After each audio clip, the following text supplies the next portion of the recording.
Benvenuti su Minty Tarot, è un nuovo episodio di Tarot Tips.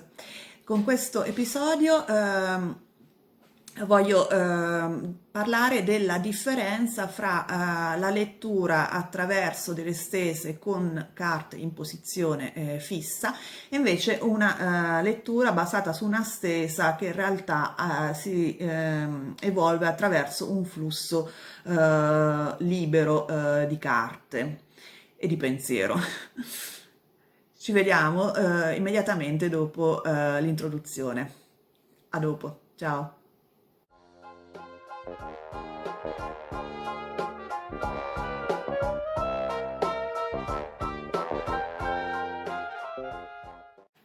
Ciao di nuovo. Dunque, io vorrei parlare della differenza fra le stese con posizioni delle carte fisse e quelle in cui non ci sono appunto schemi precisi da seguire. Vediamo, se voi avete comprato dei libri sui tarocchi, vedrete che di solito c'è una parte del libro che si interessa appunto di stese ed offre degli esempi.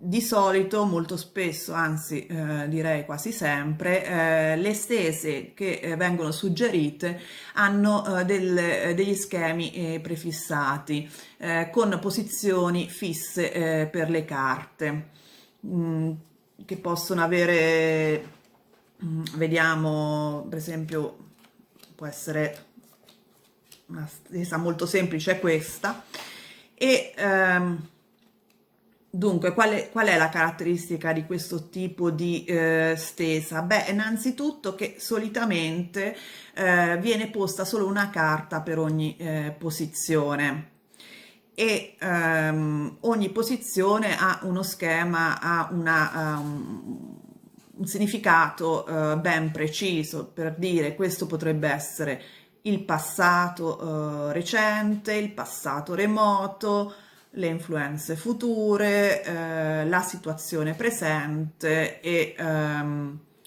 il risultato finale. Oppure potrebbe essere, mm, se uno vuole capire se riesce ad ottenere una certa cosa, un certo obiettivo, questo potrebbero essere elementi a favore, elementi a sfavore, passato, presente e sempre risultato finale. Questo di solito sono quelle croci abbastanza comuni nei libri di tarocchi.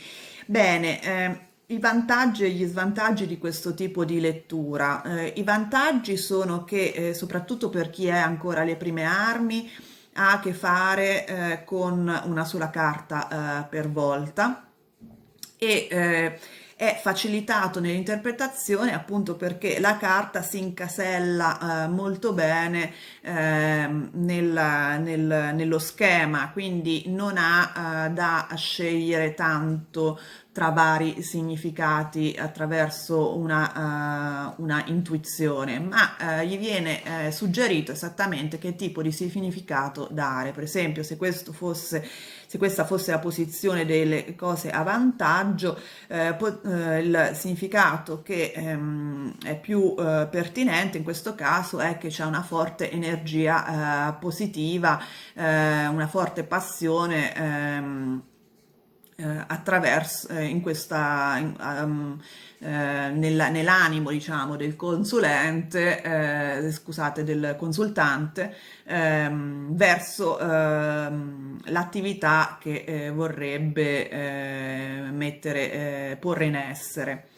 Mentre gli svantaggi magari è che si basa su delle si appoggia a delle basi già prefissate e quindi si sente un po' incasellato in quello che già è in essere, quindi diciamo è difficile uscire un po' dagli schemi e avere idee nuove, per dire. Comunque, insomma, il numero di significati tra cui scegliere per ogni carta viene ridotto, quindi è una pratica più facile per chi si approccia da poco, appunto si approccia alla lettura dei tarocchi. Ehm, eh, Poi possiamo avere un altro vantaggio, che è quello di avere una serie di capitoli, di componenti della stesa. Vediamo che ci sono 1, 2, 3, 4 e 5 sotto domande, no? Se la domanda principale è riuscirò a ottenere questo obiettivo, questa si può disarticolare in 5 sottodomande, ovvero cosa è vantaggio, cosa è svantaggio, il passato, la situazione attuale, il risultato finale. Quindi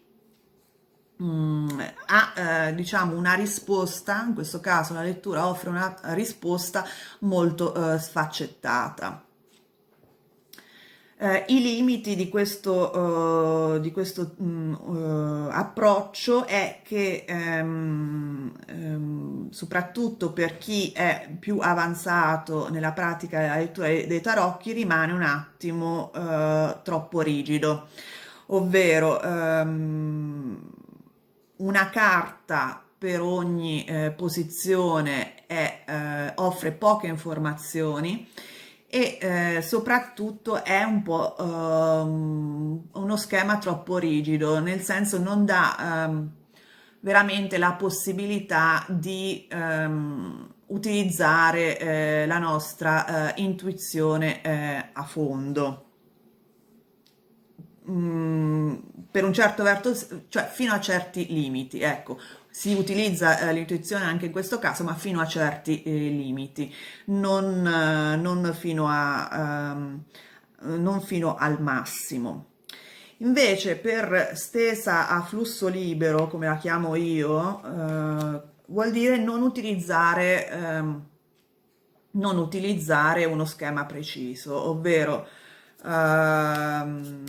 fare una domanda e vedere cosa rispondono le carte, fermarsi quando lo si sente, quando si pensa che effettivamente la risposta sia sufficiente, diciamo, che sia una risposta completa, ecco.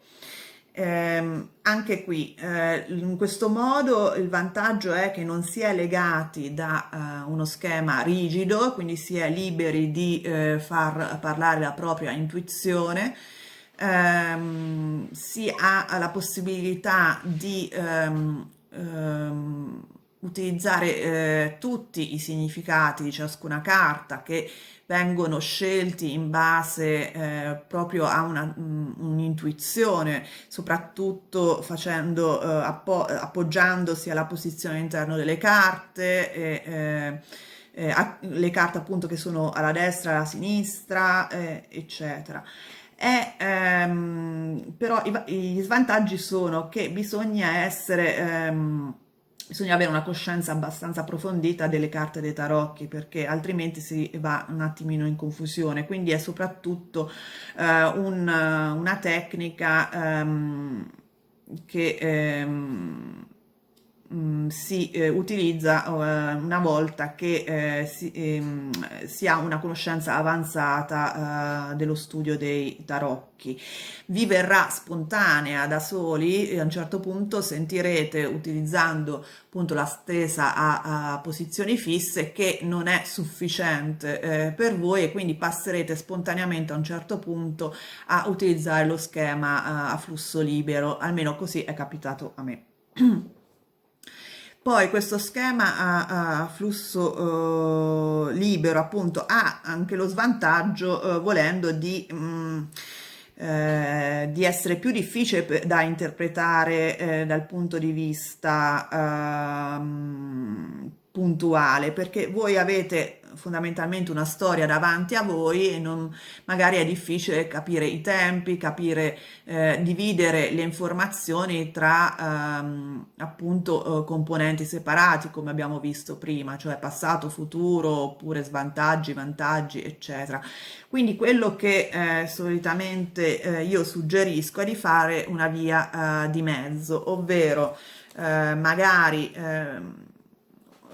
creare una stesa con poche componenti, non tante. Secondo me non è necessario avere 5-6 componenti in una stesa, basta 2-3 massimo, e utilizzare più carte per ciascuna, così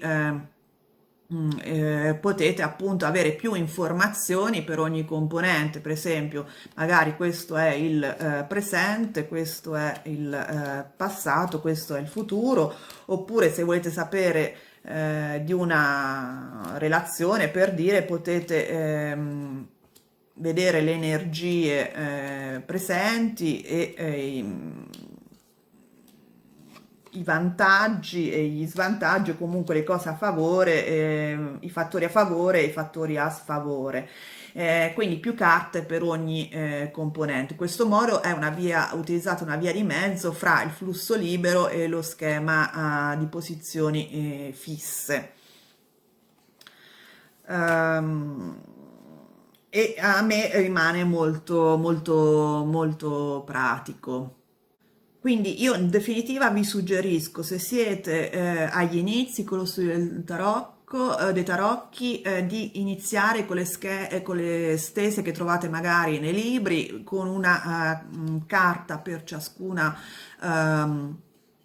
per ciascuna posizione, e così avete modo di conoscere le carte una ad una bene, sviscerarle bene. Poi con il tempo vi verrà da solo, spontaneo, il bisogno di aggiungere altre carte, e così farete, diciamo, un passaggio graduale verso il flusso libero, che ripeto è quello che più stimola la qualità narrativa dei tarocchi e quindi l'intuizione.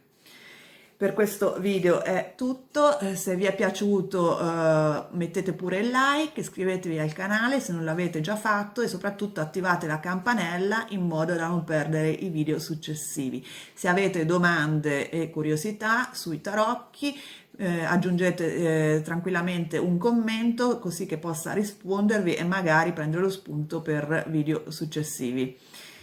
Grazie ancora e a presto.